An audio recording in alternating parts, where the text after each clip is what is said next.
Kita mau membuka apa sebenarnya makna dari hijrah tersebut.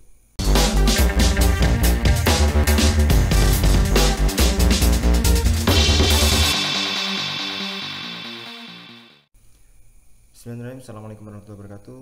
Pemirsa, kita sering menjumpai di zaman sekarang ada kata-kata tentang hijrah. Kita mau membuka apa sebenarnya makna dari hijrah tersebut. Hijrah seringkali dipahami adalah, jadi saya sering masuk ke beberapa grup WhatsApp yang mengulas atau judulnya tentang hijrah. Macam-macam, ada hijrah fisabilillah, ada hijrah-hijrah, pokoknya macam-macam lah. Dan rata-rata di situ banyak dimasuki atau anggotanya adalah kaum-kaum muda. Nah, pertanyaannya adalah, ketika saya lontarkan pertanyaan apa sih hijrah itu, rata-rata jawabannya adalah menuju ke keadaan yang lebih baik. Kemudian saya balik tanya, loh kalau menuju keadaan yang lebih baik, meninggalkan dosa, kemudian menuju sesuatu yang baik, yang istilahnya bentuk ketaatan, kenapa tidak memakai istilah taubat? Kenapa tidak memakai istilah insyaf? Setelah itu tidak ada yang menjawab kembali. Jadi kalau kita melihat bahwa apa sebenarnya definisi hijrah, ini kita harus hati-hati. Hati-hati terhadap definisi hijrah, karena bisa jadi definisi hijrah yang kamu pahami berbeda dengan definisi hijrah yang sedang dicetuskan oleh orang-orang dan diviralkan melalui media sosial. Sering kita lihat di Instagram, di Twitter, di YouTube, ayo hijrah, yuk hijrah. Tapi sebenarnya apa fungsi atau definisi dari hijrah itu? Kalau itu dari meninggalkan dosa menuju yang lebih baik, kenapa tidak dipakai taubat atau insyaf? Yuk taubat, yuk insyaf. Tapi kenapa hijrah? Mari kita buka satu persatu. Yang pertama, hijrah ini seringkali disalahpahami. Oke, kita mengenalinya orang-orang rata-rata yang awam, pengen belajar agama, memaknai hijrah itu adalah sebagai perubahan dari yang buruk menjadi lebih baik, meninggalkan dosa, meninggalkan maksiat menjadi ketaatan. Oke. Tetapi sebenarnya kalau kita runut setelah kita mendalami ke dalam definisi hijrah secara mendalam, tujuannya bukan itu. Kenapa? Tujuannya hijrah sendiri ternyata adalah mengkondisikan atau menganggap kita ini ya sedang dalam seperti hijrahnya Rasulullah, yaitu yang meninggalkan Mekah menuju Madinah. Nah, Mekah ini dianggap periode yang sekarang. Kenapa? Dianggap periode sekarang karena di periode Mekah itu ada yang disebut sifat jahiliyah. Nah, kenapa kemudian ajakan hijrah itu menuju Madinah? Karena Madinah katanya Islami, menurut pandangan sejarah kalau dilihat dari sini. Oke. Nah, ketika umat muslim sekarang dianggap dalam fase jahiliyah, ini sudah tidak beres. Ini sudah tidak beres. Padahal kita sholat, kita haji, kita juga melaksanakan puasa, melaksanakan hukum-hukum syariat yang lain. Tapi kenapa kita dianggap jahiliyah? Sehingga muncullah definisi hijrah. Nah, ini yang perlu kita waspadai. Ternyata menganggap keadaan sekarang dengan keadaan Mekah, ini problem pertamanya. Karena menganggap bahwa umat Islam seluruh dunia sekarang dalam fase jahiliyah. Dalam fase apa? Jahiliyah. Pertanyaannya, apakah sekarang kita dalam fase jahiliyah? Apa kita jahiliyah? Enggak, kita sholat. Kalau di dalam zaman Mekah, jahiliyah kenapa? Karena menyembah berhala. Kemudian umat Islam tergencet, ya kan, tidak bisa lagi mengembangkan dakwahnya, sehingga muncullah perintah hijrah. Tetapi siapa yang merintahkan? Allah. Di bawah komando siapa? Di bawah komando Rasulullah. Hijrahlah kemudian ke Madinah. Pertanyaannya yang kedua, kalau sekarang itu adalah fase dianggap sebagai fase Mekah, maka apakah sekarang yang mengakomodir hijrah itu maksum seperti Rasulullah? Kan tidak. Kalau Rasulullah memang diperintahkan untuk hijrah oleh Allah, dan beliau sendiri yang diberi tanggung jawab untuk kemudian melakukan hijrah dan bertanggung jawab terhadap umat muslim saat itu, yang beliau maksum.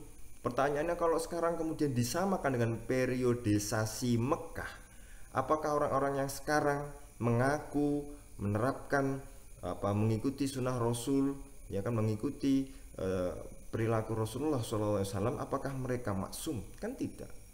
Sehingga definisi hijrah ini adalah kalimatu haqqin urida biha batilun. Kata-kata yang benar, tetapi definisinya diselewengkan menurut keinginan mereka. Yang ketiga, hijrah menurut versi mereka adalah versi bagaimana mengikuti pemahaman dan perilaku cara beragama mereka. Contoh, seringkali di kampus-kampus kalau yang cewek berhijrah, goalnya atau misinya atau puncak dari hijrah adalah memakai cadar. Ingat, cadar itu masalah furu'iyah. Tetapi kenapa kemudian dijadikan fundamental, dijadikan sangat pokok sekali, sehingga kalau seorang perempuan belum memakai cadar maka itu masih belum berhijrah. Jadi kalau seorang cewek, ya seorang wanita dianggap berhijrah jika dia sudah memakai cadar.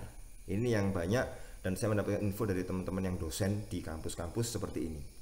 Nah, pertanyaannya, apakah benar kalau sudah memakai cadar berarti sudah mencapai puncak? Ya, mencapai puncak. Ini kan masalah furu'iyah dijadikan usuliyah, masalah usuliyah dijadikan furu'iyah. Nah, ini ya. Kemudian kalau kita melihat lebih luas, ya, kenapa konsep hijrah itu hanya berlaku untuk kemudian jika dia menganut atau cara memahami beragamanya hanya sebagian kelompok saja, maka itu dianggap hijrah. Sedangkan kelompok yang lain, pemahaman yang lain, kalau tetap melaksanakan itu tidak dianggap hijrah. Ya, dari segi penampilan saja lah, kalau laki-laki mungkin berhijrah jika mungkin punya identifikasi ya, dari penampilan yang berbeda dan dianggap itu mengikuti sunnah Rasul. Nah, ini pertanyaannya. Kenapa kemudian ada makna-makna tersembunyi di balik kata hijrah ini? Ini juga harus kita pahami secara utuh, ya, bahwa situasi jahiliyah untuk umat Islam sekarang, klaim atau tuduhan bahwa umat Islam sekarang itu jahiliyah, ini justru sangat menyakiti umat Islam dan tidak sesuai dengan apa yang diajarkan oleh Islam itu sendiri. Karena menuduh orang lain jahiliyah berarti menyamakan orang lain dengan pelaku syirik. Enggak dong, kita tetap beriman kepada Allah. Umat muslim sekarang banyak yang sholat, banyak yang melaksanakan rukun-rukun syariat dan segala macamnya.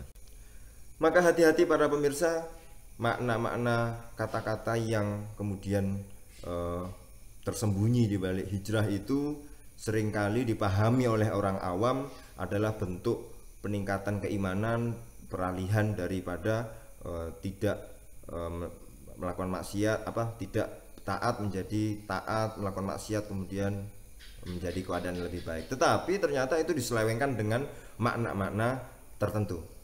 Maka ini harus hati-hati, kita semua harus waspada, jangan terkecoh oleh istilah-istilah yang sejatinya sekilas tampak bagus, tetapi di dalamnya sebenarnya diselewengkan menurut pemahaman-pemahaman tertentu. Kalau kemudian dibilang bahwa kita tidak menerapkan hukum Islam maka disebut jahiliyah, coba. Ini justru sangat bertentangan sekali, ya. Apakah kemudian nanti kita bahas dalam video berikutnya bagaimana sih menerapkan syariat Islam, ya. Bagaimana menerapkannya? Apakah syariat Islam hanya berkenaan dengan potong tangan, kisos, kemudian rajam, cambuk dan lain sebagainya, atau bagaimana? Ya. Nah, ini kan harus lebih luas lagi, bahwa syariat Islam bukan hanya yang seperti itu, tetapi lebih luas lagi adalah mencakup akidah, mencakup fikih, dan juga mencakup akhlak. Itu syariat Islam. Dan kalau kita berbicara nanti kita bisa ulas, ya. Kalau misalnya dalam Qadhiyatut Takfir, permasalahan takfir, ya, yang ditulis oleh Syekh Ahmad Musayyar almarhum, beliau menuliskan ada beberapa permasalahan-permasalahan yang itu digunakan untuk mengkafirkan umat Islam yang lain. Nah, ini bahaya, ya. Sedangkan Ahlussunnah wal Jamaah mengatakan la nukaffiru ahlal qiblah, kita tidak mengkafirkan sesama umat Islam, sesama umat muslim yang masih sholat menghadap Ka'bah, kita tidak kafirkan. Kalau mungkin ada beberapa kesalahan, yaitu anggap kesalahan dan kita tidak mengkafirkannya, kecuali benar-benar nyata kekafirannya. Nah, menyematkan klaim tuduhan jahiliyah kepada umat muslim karena keadaan sekarang, nah ini perlu dipertanyakan. Ini bias, karena mereka menciptakan parameter-parameter yang parameter-parameter itu menurut pemahaman mereka, padahal mayoritas umat Islam tidak berpendapat seperti itu. Maka ini hati-hati, ternyata di balik makna hijrah itu ada tuduhan bahwa kaum muslimin sekarang adalah jahiliyah, dalam keadaan jahiliyah. Maka kemudian dipersepsikan hijrah itu dari Mekah ke Madinah, dari kejahiliahan menuju Islam. Pertanyaannya, tanda kutipnya adalah jahiliyah. Benarkah kita dalam keadaan jahiliyah? Nanti ada beberapa tuduhan bahwa orang Islam itu walaupun kelihatannya zahirnya Islam tapi kafir. Karena apa? Karena waman lam yahkum bima anzalallahu faulaika humul kafirun. Barang siapa yang tidak berhukum dengan hukumnya Allah, maka itu adalah orang-orang kafir. Nah, permasalahannya seperti ini. Apakah permasalahannya ayatnya seperti itu hanya dipenggal saja kemudian dijadikan tuduhan menuduh umat Islam seluruhnya adalah kafir? Karena kan jahiliyah kafir. Nah, kenapa dipersepsikan itu hijrah menuju Madinah? Karena Madinah dianggap sebagai representasi dari Islam itu sendiri. Nah, pertanyaannya adalah apakah memang benar demikian? Apakah kalau hijrah itu kita sekarang dalam periode Mekah yang jahiliyah kemudian diajak berhijrah, berpindah? Karena hijrah secara harfiahnya berpindah, kemudian menuju Madinah, yaitu suatu keadaan yang islami. Tetapi pertanyaannya, islami menurut siapa? Menurut mereka saja yang membuat istilah hijrah. Sedangkan mayoritas umat Islam nggak pernah ada ungkapan seperti itu. Tapi kalau memang maksiat atau kita melakukan kesalahan, ya sudah tobat atau insaf.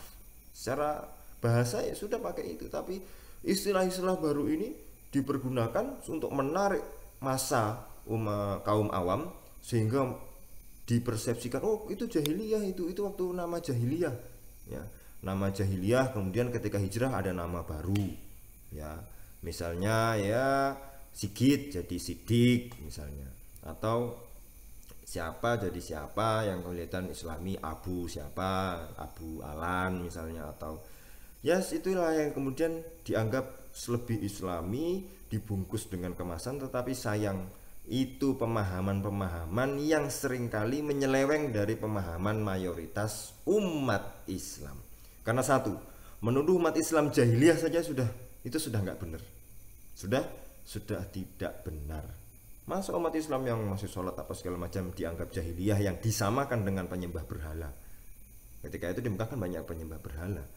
Nah, apakah kemudian nanti ada beberapa ulasan dari kitab-kitab yang kita bisa lihat nanti di video-video berikutnya insya Allah, bahwa tuduhan-tuduhan umat Islam jahiliyah itu ada beberapa pendapat, ya, termasuk dari pendapatnya Said Qutb yang menganggap bahwa umat Islam secara keseluruhan itu adalah jahiliyah, sehingga harus nanti bisa diperangi, sehingga mereka dianggap sebagai kelompok yang berafiliasi dengan kelompok setan dan segala macam. Maka ini harus kita lihat secara utuh, jangan terpenjara oleh istilah-istilah. Dan istilah-istilah ini, mohon maaf, seringkali diselewengkan untuk kepentingan-kepentingan dan pemahaman-pemahaman tertentu yang seringkali tidak sesuai dengan pemahaman mayoritas umat Islam.